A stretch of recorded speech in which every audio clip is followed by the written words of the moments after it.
Professor Wierzbicki, the MIT, and there are many projects start to learn and go into depth what is happening with all these cells and modules. But it's not only the battery, also the other high voltage components are in the car, and we have to manage them during the crash, and whether we have to switch them off or we have to know what happens when they are deformed or stressed in a car crash. And therefore, there's a lot of things to do with these HV components. Then I want to go to some other aspects. What is some other CAE challenges? It's when our designer Mark Lichter wants to create new cars, he will not ask, "Are you prepared to develop this?" And he wants us to do this, and therefore we have to prepare to enable these new designs. And as you see the cars today, the new cars, they have a lot of glass structure. Some of them have wood structures, and we don't only want to have the glass in the car as a hang-on part, but we want to become the glass as part of a load-bearing structure, and therefore we also have to prepare very detailed how to manage these new designs. Okay, and my last slide is another aspect, because in a successful car development, we need, of course, a powerful virtual development process.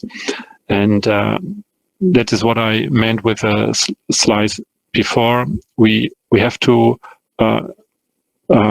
be valid not only for some parts, but for every part in the car. And another aspect is the future. In the future, we want to enable virtual releases. Today, we, as Xavier said in the plenary session, we can save a lot of prototypes right now. We are very good in this, and I think the scattering of the prototypes is often higher than the difference in the prognosis between hardware and software. But what we have to do is we have to be sure that we calculate the right things. That means we have to ensure that we have a digital twin or maybe a triplet of CAD, CAE, and hardware. And we have to ensure that this consistency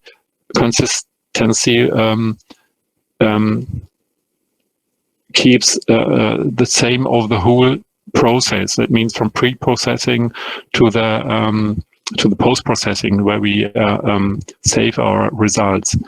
And the last thing is that we have to define and use approved CAE method. That means when we want to enable virtual releases, then then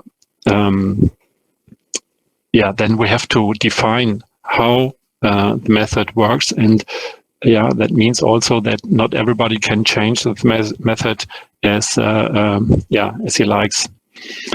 And this is what we are working on, and what we see as a challenge for the next time. So thank you very much. Thank you very much, Mr. Sanford, for this very, very impressive presentation. It is very interesting to see how detailed you are going in the simulation, and how the models have developed over the years, and by taking more and more details into account. So very impressive. And also, like with the presenters before, if there are any questions, please type it in, that we are not forgetting it. And I need now to step to the next presentation. So thank you, Mr. Sanford, for this presentation. You're welcome. The next presentation will be, just a second, I have to share my screen. Will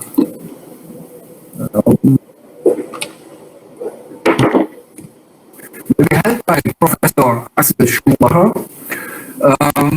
He studied mechanical engineering at the University University of Duisburg and received his doctorate on structural optimization from the University of research projects for airports were focused on optimization of aircraft structures, and therefore he worked in the CAS development department of Automotive AG as project leader for structural optimization. From 2012, he was professor at the University of Life Science in Hamburg and taught structural design and passive safety optimization. And since 2012, he has been professor at the University of Utrecht, where he holds the chair of numerical methods and optimization development. So, Professor Schumacher, with his presentation of optimization methods to improve performance. It's your turn. Thank you, Mr. Renner, for this nice introduction. Now I have to share my screen and to go in the presentation mode. Do you see my screen in presentation mode? Yes, Yes, we perfect. see. Okay. Yes, you see on the first slide here what I mean with optimization methods, and I'm happy that Markus Sandfort's presentation was before my presentation, because I have crash application, but we are more in the research field of optimization. Optimization means here that we have a closed loop where we have includes a simulation model. At the moment, not so complex like we saw in the last presentation, but we need complex simulation models, and we have to evaluate this. Then we have to check inside the optimization algorithm, is the optimum rich or not. And if it is rich, then we finish. If it's not rich, then we have to follow this closed loop. This is basic of the presentation. And my content is topology and shape optimization. And the focus is on, special focus is on crash. And here we have, if we use only, we have a poor use of mathematical optimization algorithm, we have a lot of problems. So our idea was, and I want to present it today, that we include expert rules in optimization process. Not alone, together with mathematical optimization algorithm. Chapter 4 is for generation of these rules, only to explain, and then I come to applications, and maybe we can discuss about this. Yeah, topology optimization is commonly used in linear static mechanics. Maybe all of you know that we have to, or we can define our topology domain, and we have loads and boundary conditions. And we can subdivide this domain in single parts, and then optimization algorithm find for every part is there material or not, and we can see, or we can try to interpret structures like this. It is necessary, and this I have to mention, that we have analytical sensitivities. And if we have these analytical sensitivities, then we can optimize structures like you see here, a lot of nice structures. This we want to have also in crash, so in nonlinear applications, but it's still not possible. And this presentation here gives first step in this direction. Yeah, this had something we want to optimize structures like this. There's no need to make a movie, because Markus Sandfort showed a lot of nice crash simulation examples. So I can continue here. And I have to discuss a bit what are our objectives and constraints in this optimization loops. So we have to consider special acceleration values. We have to look to energy observation. We have special force levels. We need smooth force displacement curves, acceleration time curves. We have special force passes for special load cases. In some areas we need high stiffness. In some area we need low stiffness. And we have a special safety criteria, for example, no leakage of a pedal system or the containment of the battery system, for example. In addition to this, we have a lot of problems in this nonlinear dynamic problems, and Markus Sandford called this CIE challenges. So material, plasticity, geometry, nonlinearity, contact phenomena, bifurcation phenomena, non-smooth structural responses, and so on and so on. And this we have to consider if we want to make optimization. And in addition, I mentioned it before, that we have problems to find sensitivity, or for topology optimization, so-called topology derivatives. We have some basic activities in this. It's founded here by the German Research Association, DFG, but still it's not good enough that we can use it. And the reason is, if we can't use this, then we use heuristics for the topology changing. But if maybe in future we can, or we have this derivatives, then we can work with mathematical tools. This is our practical approach in this. So what we have here, there's a nice scheme published by Mr. Patel. It's called Hybrid Cellular Automaton, and some commercial tools are available with this. There is one expert tool, and this expert tool means try to homogenize the energy density. But this is, I think, not enough, and this is our idea to say, okay, let's find additional, more accurate expert knowledge rules, and these heuristics are based on the finite element simulation, and we use this information and we change the structure.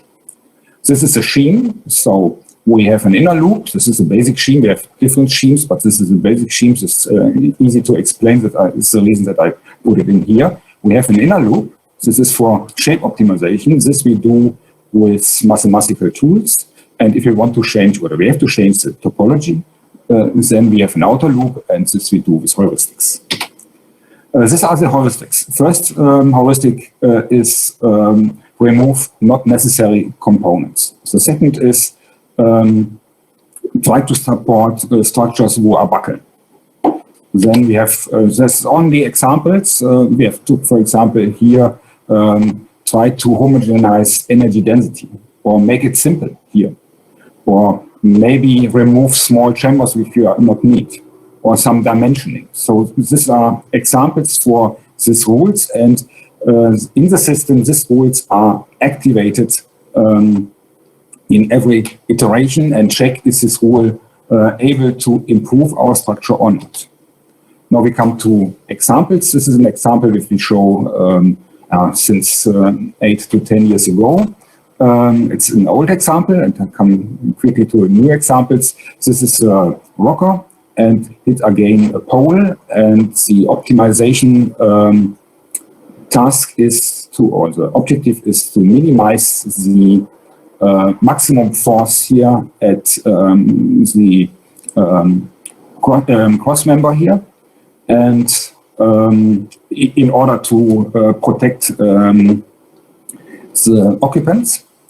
And in addition, we have additional load cases, and this is the optimization problem. So we minimize the maximum reaction force, and we have functional constraints and manufacturing constraints. One functional constraint is that the intrusion has to be lower as 70 millimeter in this rocker. And here you see an empty rocker. This is our reference design or initial design, and then we optimize. And you see here the optimization scheme, and you see here a lot of different branches, branch and boundaries, where we see some passes by design changes during the optimization. And you see here the final design. to start the movement. Also 70 millimeters. But if you look to the force time behavior, you see the red is the empty rocker. So the force time behavior is not nice. The theoretical best is the dotted line here. So increase the forces to a special level, be on the special level, go down. And what we get with our optimization is the green one here. So we go in, this is not exactly the theoretical optimum, but you see it's nearby on the long time with the special forces done by this optimization. And this was a motivation to go more in deep for different applications. The first application what I want to show is that we don't want to look only to this simple rocker. This is an aluminum rocker. So we want to look to rocker manufactured by steel metal sheets, like here. And here we Simon Link, this is a research project in his PhD project. He modeled flanges and connecting points, spot welds, and so on. And we include this definition in the optimization. And here also a task on this. I only want to show the results here. You see here the initial design, and you see next for a load case the final design, and here also you see the improvement of the force displacement or force time behavior. And we have the second load case. Oh, I forgot to explain what is the load case. So you see, I go back, you see here, the first load case is direction directly in Y direction, and the other is 45 degrees from this. And you see, depending on the different load cases, you get different optimization results. For example, here, this result. And here you see also the improvement of the force displacement behavior. We also have activities in the optimization of three-dimensional frame structures. This is an IF project together with a lot of other automotive companies. And here you see initial design, here you see a final design, and here you see the force displacement behavior. So the initial design with a very large initial peak, and then we optimize this, and you see here the gray one is the best result from iteration 3, and then you made after this a complex shape and dimensioning optimization, and then you see here the force displacement behavior of this. Yeah, I have not so much time, so I have to conclude. I think this method is able to optimize topology and shape for crash. And I showed this to some examples. We have additional examples, for example, this method for axial loaded profiles. This is a PhD work of Sperber from Volkswagen. And we have also activities in topology optimization for crash in composites, carbon fiber profiles. This is a PhD project of Dominik Schneider from the University of Wuppertal. So it was a quick run through this, and I'm finished. Yeah. Thank you very much, Mr. Schumacher. It is interesting to see how the simulation methods are improving and what you are doing on the scientific side to help us as a software vendor also to improve our software with new methods. So I think thank you very much for this very deep few insight on all this optimization.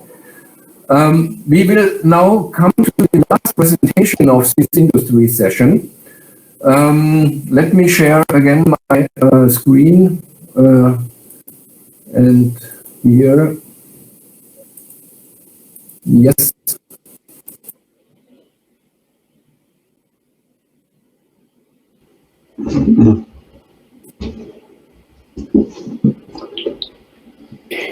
Andreas, can you put it to full screen, please? The slide. Thanks.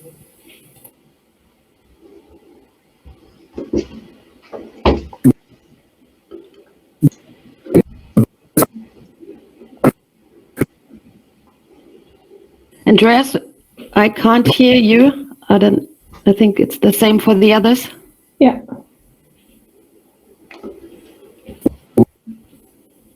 Andreas, can you try to lean back? I think it was better when you're...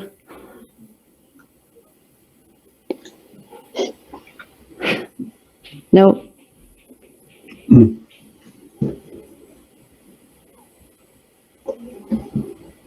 Okay, maybe... I don't know. I think Andreas is not hearing us. So maybe... Andreas, can you hear us? Yes. Yeah, we couldn't hear anything you said, so we missed the introduction. Okay. No, it's not getting better. No. So maybe, Markus and Kathleen, maybe you can do a quick introduction of yourself and start your presentation. So sorry for the technical issues. Of course. Markus, would you like to start and then... Yeah, let me share the presentation first. Can you see my screen? Yes, all good. Yeah, so Markus Götz, I'm a partner in our risk advisory practice, and I'm leading our sustainability technology topic globally. Hi, and I am Kathleen. I'm also part of Deloitte Germany, the sustainability practice, and I'm leading the whole sustainability at Automotive practice within Deloitte Germany. And we will share some overarching thoughts about sustainability and ESG trends within the automotive industry, and especially sustainability, climate change, or human rights are ESG topics which are right now part of almost every company's board agenda, but also part of our daily life. And especially the automotive sector is in the middle of a huge transformation towards a digital and sustainable industry. And to be part of these companies who achieve a net zero target by the end of this decade and get back on track with the Paris-aligned 1.5 degree pathway, companies first of all have to understand the emissions occur along the whole value chain. Secondly, derive avoidance, reduction, removal, and compensation measures. And thirdly, integrate sustainability into their core business processes. Sustainability and ESG topics are driven by new regulations such as the EU taxonomy, the new Corporate Social Responsibility Directive, the EU fleet regulation, but also in Germany, the new Lieferketten-Sorgfaltspflichtengesetz. And furthermore, investors increase the pressure on companies to become more sustainable and resilient. But also customers start to consider sustainability performance of a company during their purchase decisions. And therefore, a company's sustainability performance can have a direct influence on the access to its capital, the cost structures, and also the sales volumes. And we identified 7 main sustainability trends which the automotive industry has to face. And from a governance perspective, the focus now is more on integrating sustainability within the core business processes and to link financial and non-financial information and increase the transparency on the true value contribution. The main social risk is currently the human rights issue along the whole value chain. And besides climate, circular economy and biodiversity are the main environmental challenges within the automotive industry. And we all know a lot about climate change, and that climate change will be the biggest challenge of our generation.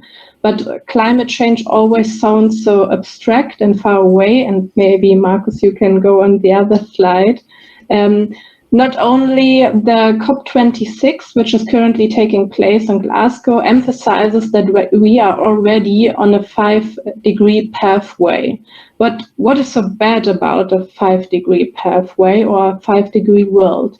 It means that the sea level rise will, for example, rise 2 meters. And it also means that the wildfires we had in Australia or California will be 3 times more frequent. And it also means that the food supply will be extremely endangered. On the one hand, there will be a yield loss of 60%. And on the other hand, the demand for food will increase by 60%.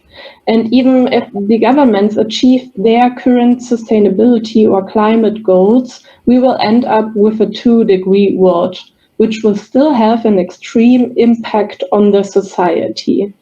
But right now, we have the opportunity to change this outlook. And the automotive industry alone contributes 10% to the global emissions. And on the next slide, you can see that the industry is affected by regulations on the one hand, but on the other hand, the industry will clearly feel the impacts of climate change. So, for example, the amount of disrupted supply chains will increase due to extreme weather events.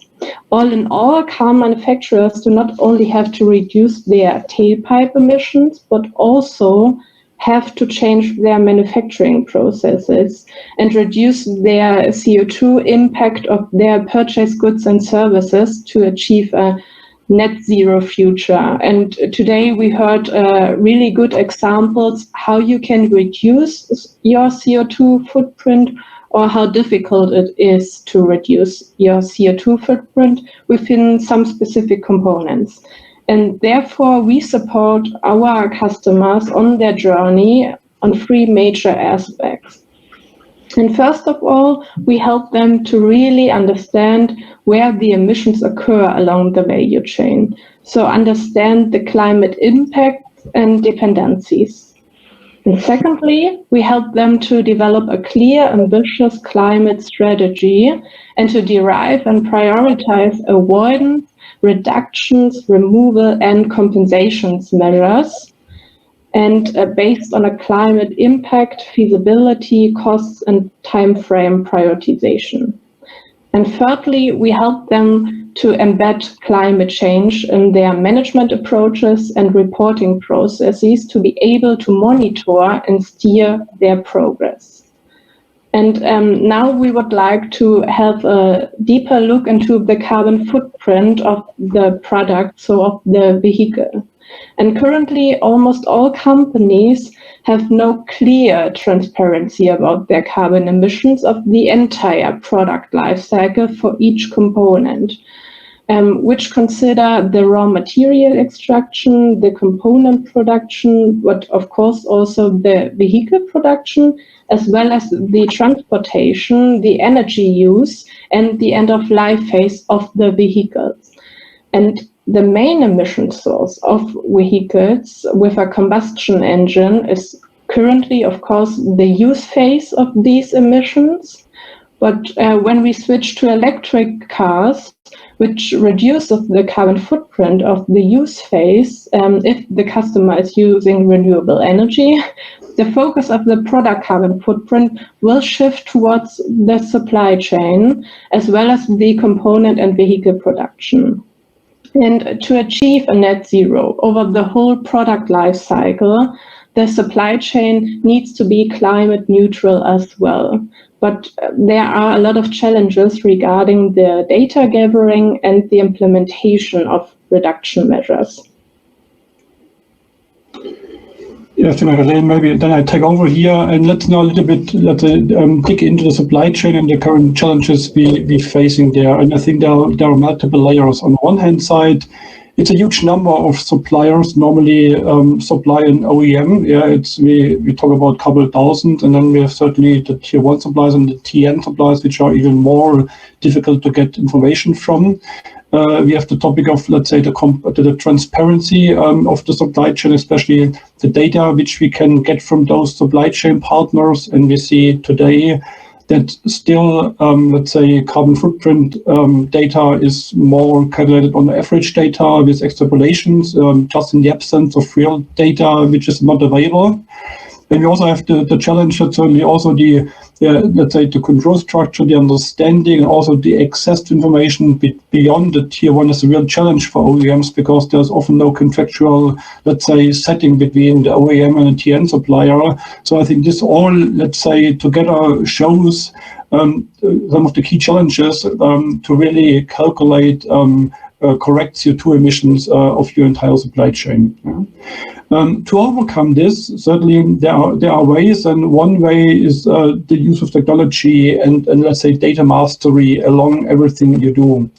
And if you go along the different steps we just talked about, understand basically the operational data, your spend data, extrapolate, let's say, the CO2 footprint, identify the main suppliers, then you can basically measure if you get really data available from suppliers, real data and emission sources, then you can certainly manage it to help the suppliers become more, let's say, carbon neutral, and you do supplier development. Sometimes you also maybe switch suppliers.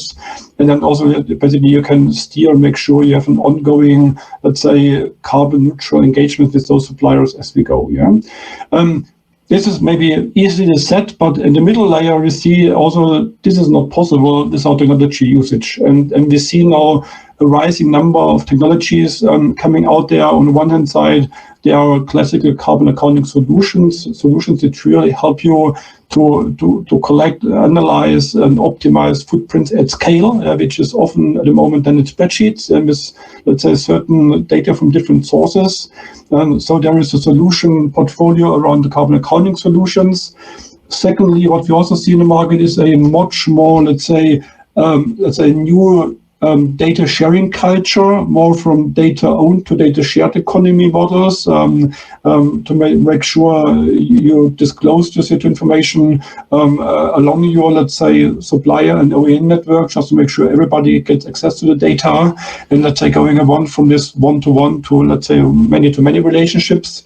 And then we see also, let's say, more supply chain governance solutions. I think this a little bit emerged in the classical supplier risk management discipline, which is now going far beyond, because what Kathleen mentioned in terms of new regulations on the Lieferketten, Sorgfaltspflichtengesetz, but also on the CO2 emissions, you just need to have stronger governance on the way how you manage the supply chain. And I think that from this IT solution, we basically can derive three big trends. All it's about digitalize your process. Only data which is available digital way can be really further processed. We need to do much more, let's say, data-driven business decisions, and certainly also we see emerging new digital business models which are arriving out of the situation. Little bit, let's say, going one step deeper on the digitalization, I mentioned already, let's say, the fact that we really need to collect the data, analyze the data we have and make them digital. On the one hand side, with the data sharing networks we see arising, for example, in Europe, we know the Gaia X project, which helps to really create a new data platform across sectors, and especially for automotive, there is a platform called Catena X. And also in this Catena X platform, they try now to enable circular business models. They try to enable CO2 footprints in the supply chain, just to make sure this can be seamlessly exchanged between different involved parties. We see certainly the rising carbon analytical models, carbon analytical tools to analyze, visualize the data. Then we have, let's say, the data business model, what also Kathleen said, that it needs to be embedded in your management systems, in your operating system, so that, let's say, sustainability and also CO2 footprint is not something which is somehow bolt on, but it's really built in your core business DNA, in your core business processes. And with these solutions such as from SAP or ServiceNow exactly helping you with those. And then we also see certainly digital business models, let's say, that starts from, let's say, new sharing models, which is at the end of the chain, but also we see how, let's say, AI is used, for example, for energy optimization, or blockchain is used for part tracing, just to make sure that you know where your materials are coming from and where it's used for in the end. So that's a little bit spans, let's say, the capabilities technology will deliver to really start to master the entire, let's say, decarbonization for the supply chain. On the bottom, you see basically the key 7 trends we're focusing, which basically help and pay into this major initiatives. So basically, also looking a bit on the time, bottom line, how to come to the net zero economy through digital technologies. You always need to go through the different steps to understand your footprint, to decarbonize, integrate it in your management systems.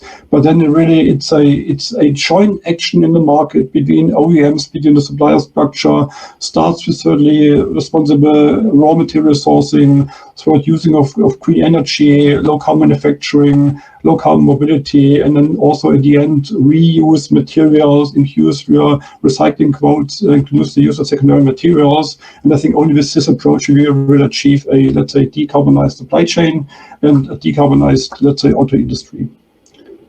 And with that, back to the host.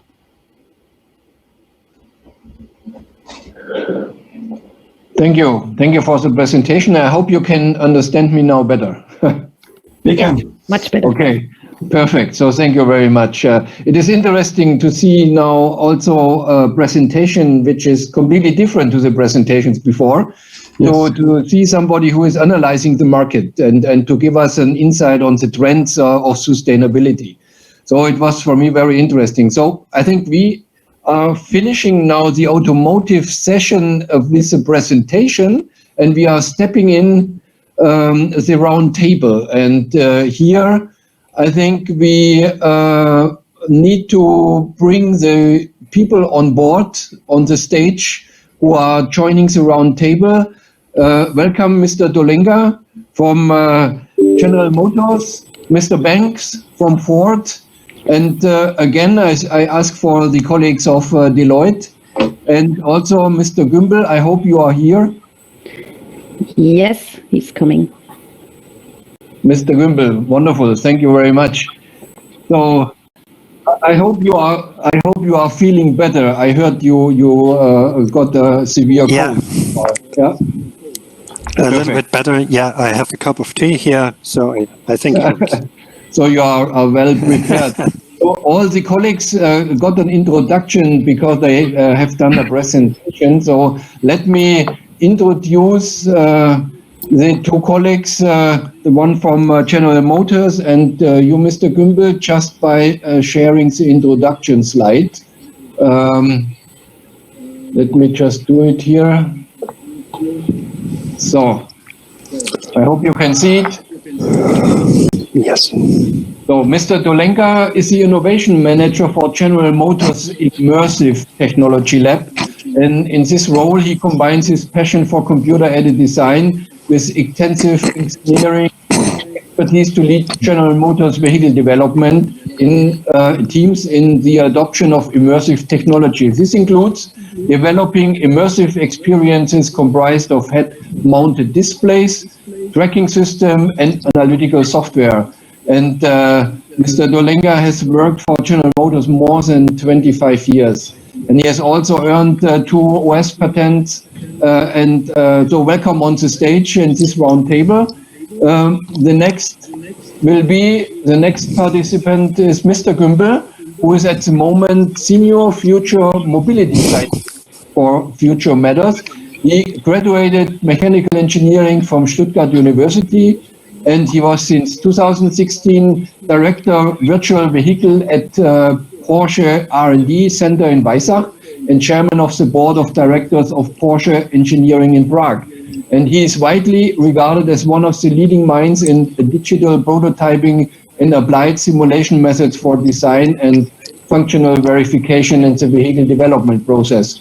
Furthermore, he was the driving force in the startup of 3 enterprises in Germany and abroad. And at the moment, as mentioned, he works as a consultant for virtual development processes and partner of Future Matters. So welcome on the stage, everybody. I think it is an interesting round. We have people from OEM side, we have analysts who are watching the trends of the market, and we have somebody who is also maybe watching the trends for the future of all the automotive industry. So let me start with one question to Deloitte, because that was the last presentation, and therefore I think it's fitting perfectly together when we are asking here or start the round with one question. What is the impact of the sustainable transformation? Maybe it goes to Mrs. Sudau. Yeah, I will pick that up. The impact of the sustainable transformation, as I mentioned before, will be huge, and companies do not only have to produce sustainable products, and we see this with the electrification of the vehicles, but also they have to design their manufacturing processes and their supply chain sustainably. And to achieve this, as we mentioned, sustainability must be considered